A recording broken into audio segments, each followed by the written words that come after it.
Namaste.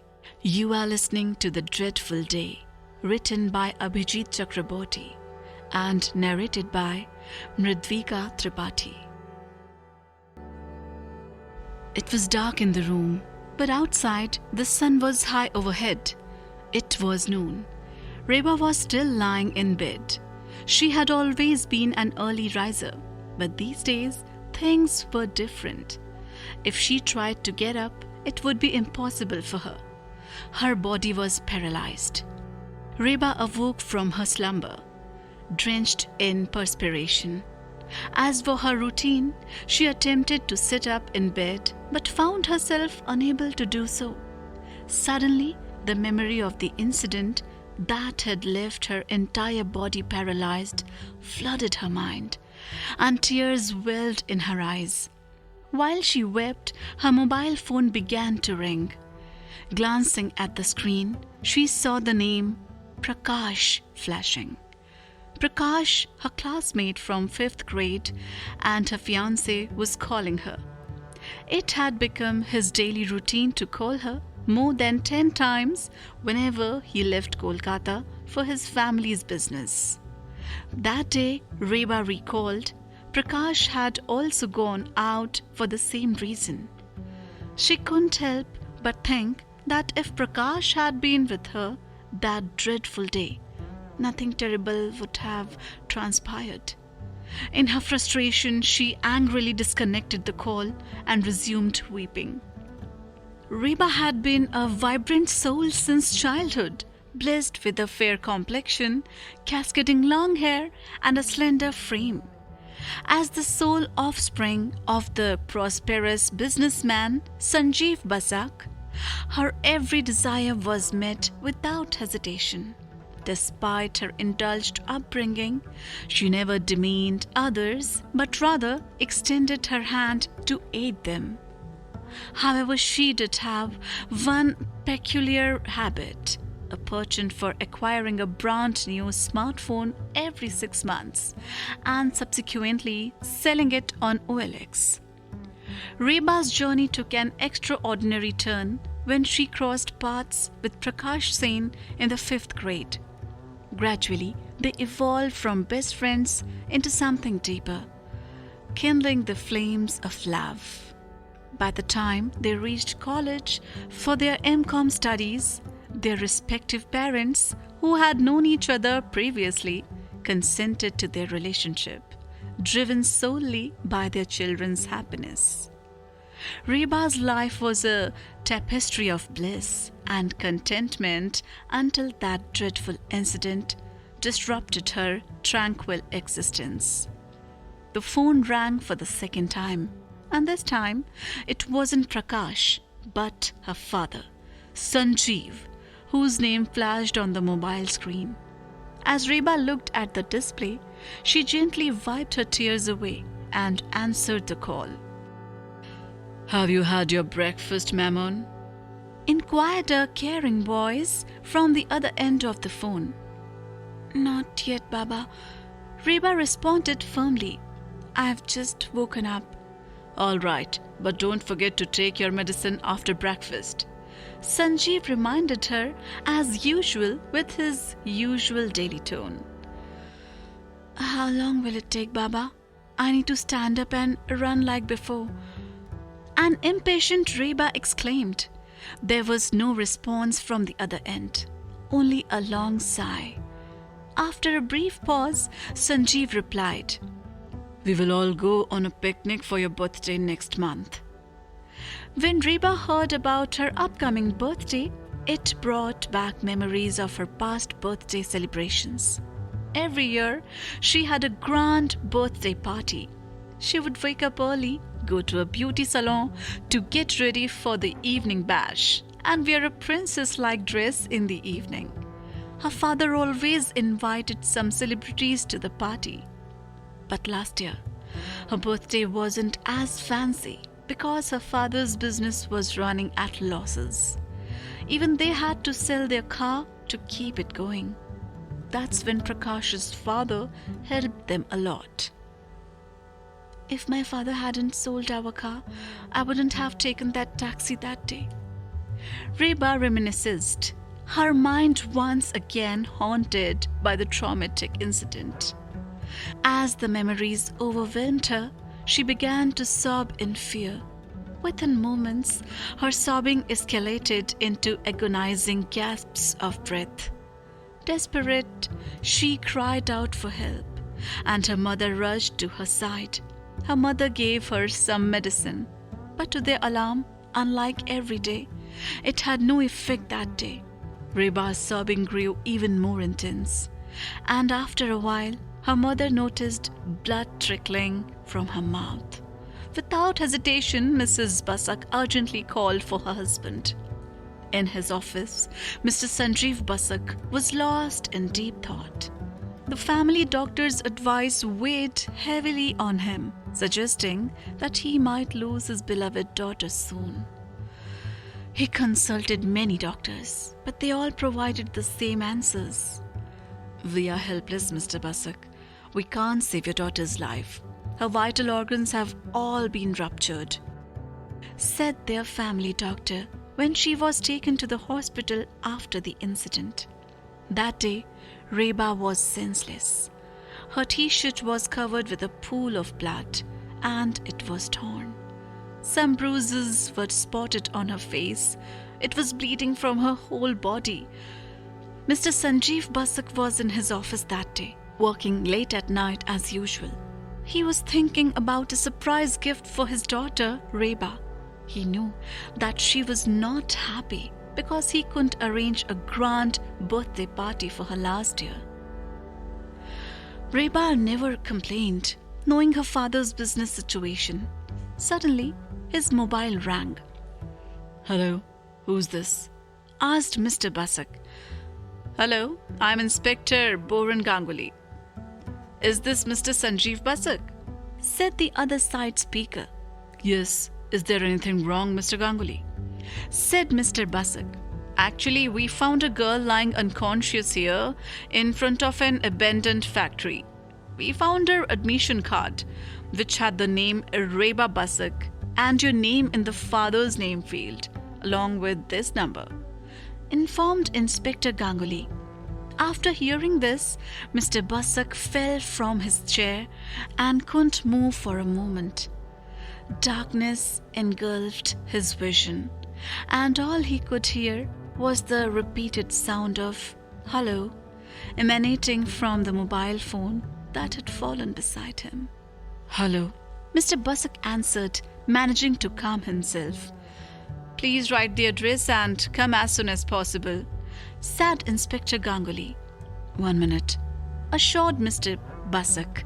He quickly brought a piece of paper and scribbled down the address. Then, gathering a few of his employees, he headed out to bring Reba back home.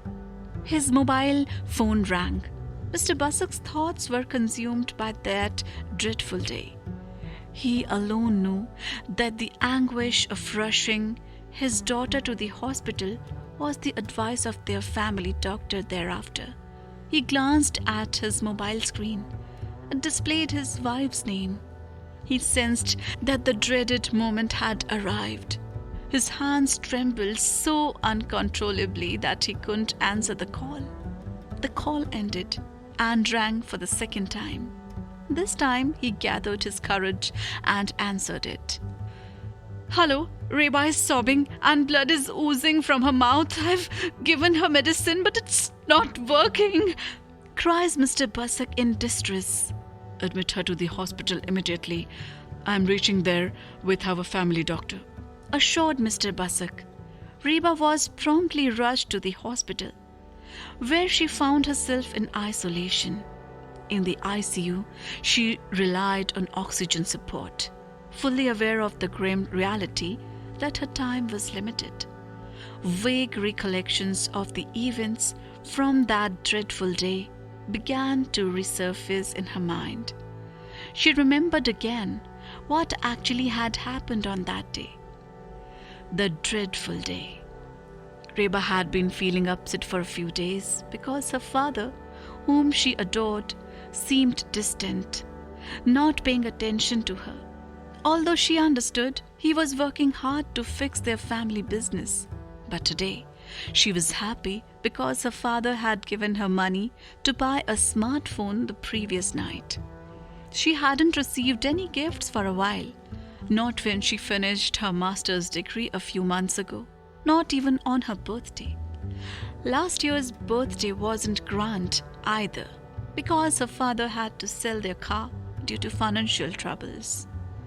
Whenever Reba bought a new smartphone, she accompanied Prakash, but today he couldn't accompany her. After completing his master degree, Prakash was now busy in his father's business. Reba was well aware that Prakash's father was aiding her father in the efforts to revive his business. So indirectly, Prakash was helping his father, meant helping her father too. Prakash had been away on a business trip to Durgapur since the day before yesterday. He called her in the morning and said to wait for 2 more days. But Reba was excited, so she decided to buy the smartphone on her own today. Reba was waiting for the metro. She glanced at the clock in Chandni metro station, which displayed 7. Today, she had left home later than usual. When Prakash accompanied her, he often rushed her, but today she relished the freedom of taking her time. She dedicated ample moments to choose the perfect smartphone, diligently exploring every nook and cranny of Chandni market. Finally, Reba felt a sense of happiness in purchasing her new phone. She was eager to share her joy with her father and show him her latest acquisition. When she looked at the metro station's clock, it shows 7:35. She became alert and noticed a few passengers were present. All passengers are requested to return their tickets at the counter because someone has committed suicide on the metro. We are going to stop metro services for today. Reba heard the announcement. She hurriedly exited the station and attempted to return her ticket at the counter, only to find a long queue waiting. After successfully returning the ticket and collecting her refund, she checked her wristwatch. It was 8 o'clock by then. Upon stepping out onto the street, she soon realized it was nearly impossible to find any available transportation. Being accustomed to traveling by car, she focused her search on cars, ignoring buses. Many car drivers turned her down, refusing her request for a ride. Faced with repeated rejections, she mustered the courage to embark on the journey home by foot. After walking for several minutes, Reba paused to catch a breath on a deserted road. Suddenly, she spotted a car approaching and shouted for it to stop. The car came to a halt in front of her, revealing 2 men inside, including the driver. Reba couldn't help but fix her gaze on the driver's face, where a long scar ran from his upper left forehead to his lower right chin. "Could you take me to Garia?" sighed the weary Reba. "Of course, madame." The driver grinned and agreed. Without much thought, Reba entered the back seat of the car, and it began to move. As she sat there, she observed the driver making a phone call while his friend stared at her. A sense of unease and mystery crept over her, prompting her to ask the driver to stop the car. He compelled, bringing the vehicle to a halt. Reba was just about to open the car door when a stranger entered through one side and another approached from the opposite door. They began pushing her from both sides, and the driver restarted the car. Reba fought back, kicking one of the strangers, but he responded by slapping her across the face. Simultaneously, the other stranger held her tightly from behind. Reba struggled vigorously, but both of them continued to strike her. Eventually, she succumbed to semi-consciousness. When Reba finally regained her senses, she found herself in a factory, surrounded by 4 men engaged in conversation and drinking liquor. Please, let me go. I just want to go home," implored Reba. "Don't worry, baby. Just cooperate with us," one of them said in a menacing tone. Reba glanced around and spotted the car parked outside the factory. She made a desperate dash for it, but was caught by one of them. He struck her with a vicious slap and tore her top, then thrust her violently against a wall. The impact caused her to lose her balance, and her head collided with the wall, causing a profuse bleeding wound. Reba collapsed to the floor, and they collectively descended upon her. Despite her resistance, they ruthlessly fractured her ribs, rendering her immobile. Tears streamed from her eyes as she endured excruciating pain. They tormented her for 3 agonizing hours until the driver suggested they should kill her for their own safety. One of them dragged Reba a few feet, but by then she was barely conscious. The driver's friend shattered his beer bottle against a wall and advanced toward Reba with the broken bottle, intending to end her life. At that critical moment, the sound of a police car siren pierced the air. Panicked, they abandoned Reba and fled in their car, leaving her behind. The last thing she saw was the police arriving to rescue her. Reba cried out in fear when she found herself in the ICU. She felt something wet and sticky flowing from her body. She uncovered her blanket and saw that it was a pool of blood oozing from her wounds. "Doctors, please save me," Reba pleaded. "Immediate operation is necessary," cried out their family doctor upon entering and assessing the condition of her body. An hour had passed, and the operation was still underway. Mr. and Mrs. Busak, along with Prakash's parents, anxiously waited in the corridor. Mrs. Busak had already contacted Prakash, and after half an hour, he had joined them. Worry weighed heavily on all of them. But it was Sanjeev Busak who looked the most distressed, behaving like a lost child in search of his mother. Another hour dragged on, and their agonizing wait showed no signs of concluding. Finally, the operation room's light dimmed, prompting everyone to rise from their seats in anticipation. The doctor emerged from the operation room, and Mr. Busak was not in a situation to inquire about the outcome. It was Prakash's father who approached the doctor to find out the final consequence. The doctor shook his head solemnly upon seeing Prakash's father. Mr. Busak observed this from a distance, and when he noticed the doctor's gesture, tears welled up in his eyes, extracting every ounce of agony from his soul. In an instant, the entire family was plunged into profound sorrow. You are listening to The Dreadful Day, written by Abhijit Chakraborty and narrated by Mridweeka.